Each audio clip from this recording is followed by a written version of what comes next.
Pagod ka na? Mamaya na. Tapos na nun. Doon, no, pagpunta natin doon, sinin ka na sa gilid. Ayan.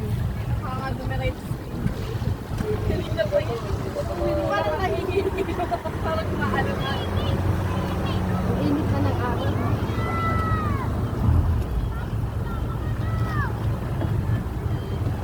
Ano yan doon niya sa bukas na? Ano po yan? Yung yacht party po? Ano yung party doon?